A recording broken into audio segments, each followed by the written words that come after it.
دنیا میں اکثر لوگ اپنی ناکامی یا بدقسمتیوں کا الزام دوسروں پر ڈالتے ہیں۔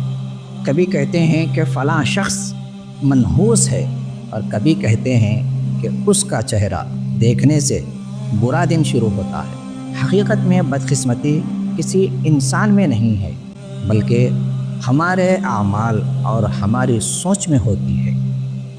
دوستو، اسی بات کو سمجھانے کے لیے ایک مشہور واقعہ سناتا ہوں۔ واقعہ دراصل یہ ہے کہ ایک مرتبہ اکبر بادشاہ سے لوگوں نے شکایت کی کہ بادشاہ سلامت، آپ کے راج میں ایک ایسا آدمی ہے جس کا منہ صبح صبح دیکھو کھانا ہی نہیں ملتا۔ بادشاہ نے اس آدمی کو آزمانے کے لیے اسے بلایا اور کہا کہ تم میرے کمرے کے سامنے رات میں سو جاؤ۔ جب بادشاہ نے صبح اس کا منہ دیکھا تو واقعی اس دن کوئی ایک ایسی بات ہو گئی کہ جس کی وجہ سے بادشاہ کھانا نہ کھا سکا۔ بادشاہ نے اس آدمی کو پھانسی دینے کا حکم دے دیا تو اس آدمی نے بیربل سے التجا کی کہ وہ اسے پھانسی سے بچا لے۔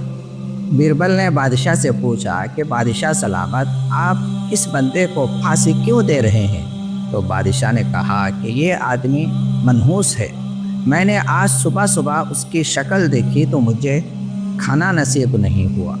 تو اس بات پر بیربل نے بادشاہ سے کہا کہ بادشاہ سلامت، آپ نے اس کی صورت دیکھی تو آپ کو کھانا نصیب نہیں ہوا، اور اس نے تو آپ کی صورت دیکھی صبح صبح تو اس کو موت کا حکم مل گیا۔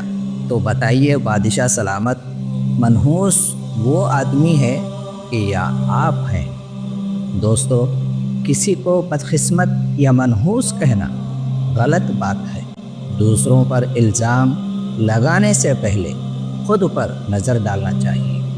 قسمت کا فیصلہ انسان کے ہاتھ میں نہیں ہے، بلکہ اللہ کے ہاتھ میں ہے۔